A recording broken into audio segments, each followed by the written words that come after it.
Hi and good evening. मेरा नाम चैतन्य श्रीवास्तव है। ये इस सीरीज़ की आज की वीडियो है और आज के दिन मैं स्पेसिफिकली इस टॉपिक के बारे में बात करना चाहता हूँ। काफ़ी सोचने के बाद मुझे ऐसा लगा कि मुझे फाइनेंशियल इंडिपेंडेंस के ऊपर कुछ बात करनी चाहिए। हम लोगों की लाइफ में बहुत सी ऐसी चीज़ें होती हैं जो कि हमें एक बड़ा आदमी बनने में या एक मैच्योर्ड पर्सन बनने में हेल्प करती हैं। और उसमें से सबसे इम्पॉर्टेंट चीज़ जो मुझे लगती है वो होती है the importance of money, realisation of the importance of money कि पैसे की क्या वैल्यू है। बचपन में जिस समय समझ में आता है कि अब इस एक सिक्के से या इस एक नोट से कोई चीज़ मिल सकती है, उस समय से हम एक एक गुल्लक लेके आते हैं या एक ऐसी कोई चीज़ लेके आते हैं जिससे उस नोट को या उस सिक्के को बचाया जा सके।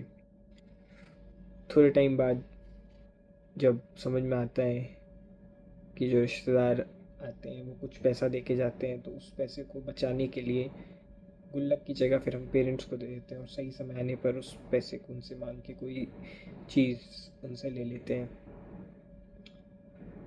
उसके बाद थोड़े और बड़े हो जाते हैं, तब समझ में आता है कि बड़ी बड़ी सर्विसेज जैसे स्कूल की फ़ीस, हॉस्पिटल के पैसे या कुछ और, मूवी की टिकट, ये सब चीज़ें जो हैं वो इसी एक नोट से काम करती हैं। तो ये वैल्यू समझ में आती है कि this is not just means of transaction, this is actually the most important means of transaction, जो ना केवल एक नॉर्मल लेन देन के प्रोसेस को इजी करता है बट ऑल्सो एक कल्चरल और सोशल फैब्रिक को मजबूत करता है। सोचिए ना, अगर पैसा नहीं होता तो कैसा होता।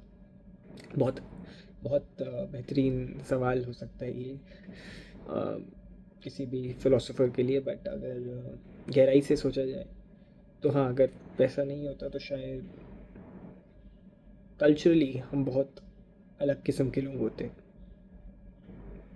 सोचिए ना, दो अलग किस्म की मुख्तलिफ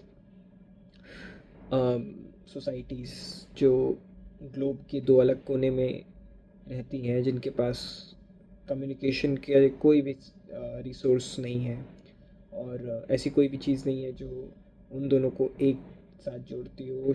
जितनी चीज़ें आप सोच सकते हैं, लैंग्वेज, रिलीजन, कलर, रेस, सब कुछ उनके अलग है, पर एक चीज़ जो है वो उनको जोड़ती है, वो है the importance of money.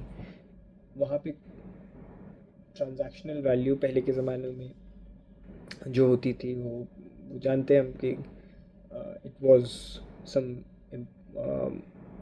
Rare earth metal, gold, silver, platinum, maybe किसी ज़माने में आयरन, फिर ब्रॉन्ज और फिर कॉपर और फिर अब सिक्कों में बदल गया। और अल्टीमेटली मुझे ऐसा लगता है किसी की जीवन का जो सबसे इम्पोर्टेंट पड़ाव तब आता है जब वो उस पैसे को बचाने के साथ साथ बढ़ाना भी सीख जाता है। मैं जैसा बताया कि अभी मैं 25 ईयर्स का हो गया हूँ और पिछले 3 साल से मैंने एक कंपनी है गुड़गांव में, बिग 4 कंसल्टिंग फर्म्स जो हैं वर्ल्ड की, उसमें से एक है और उसमें मैं जॉब कर रहा था। ठीक चल रही थी मेरी सोसाइटल नॉर्म्स के हिसाब से।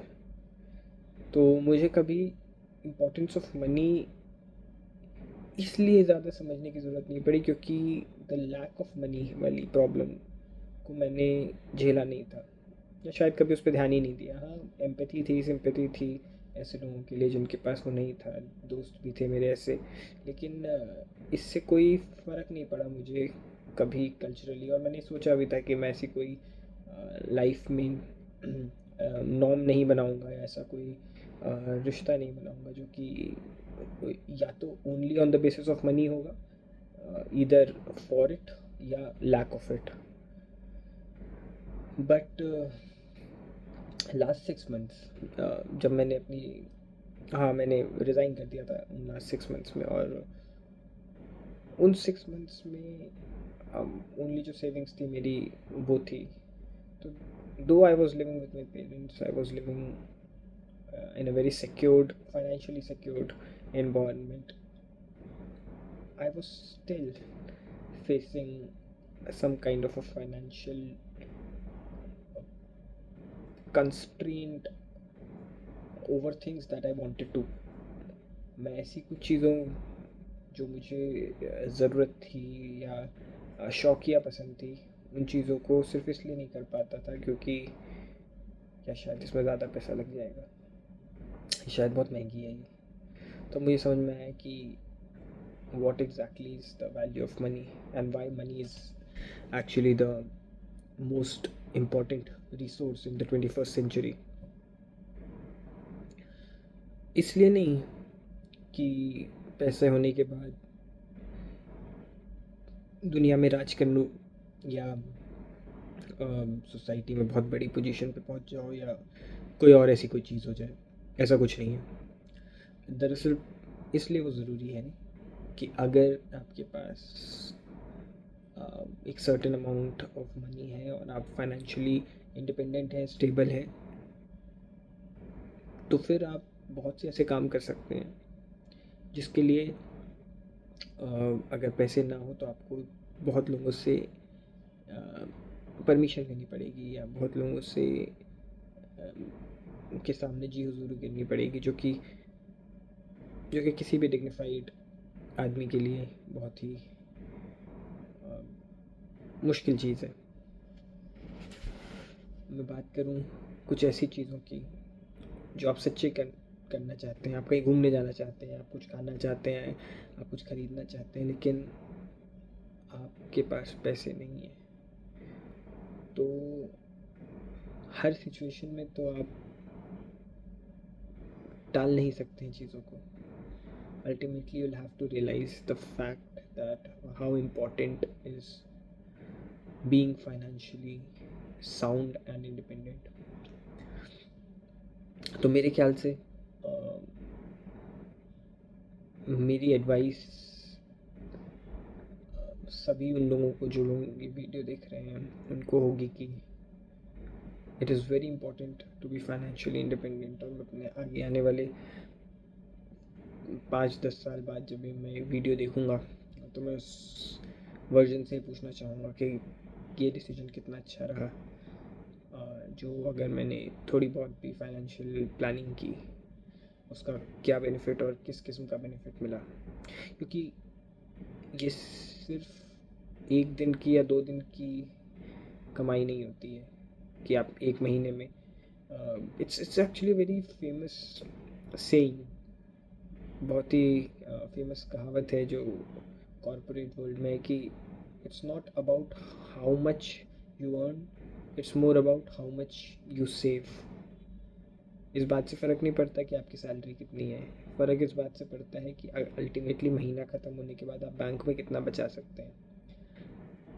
अगर आप बहुत बेयर मिनिमम कमा के अपना 90% बचा ले रहे हैं, 80% बचा ले रहे हैं किसी भी वजहों से, शायद आप घर पे रह रहे हैं, शायद आपका वर्क फ्रॉम होम है, शायद आपकी लाइफस्टाइल ऐसी है, वो बहुत बेहतर है उससे कि जो केवल 10% बचा पा रहा है बहुत सारा कमा के, क्योंकि उसको फाइनेंशियल प्लानिंग की वैल्यू नहीं पता।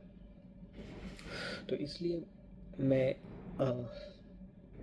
हर उस आदमी को जो जीवन में कभी भी पैसा कमाना चाहते हैं या पैसा कमा रहा है या आगे कमाने वाला है, उसको ये एडवाइस करूँगा कि it is very important to manage your money, it is very important to have somebody in your life who knows about the value of money and who can take care of money with you, for you, and you also have the value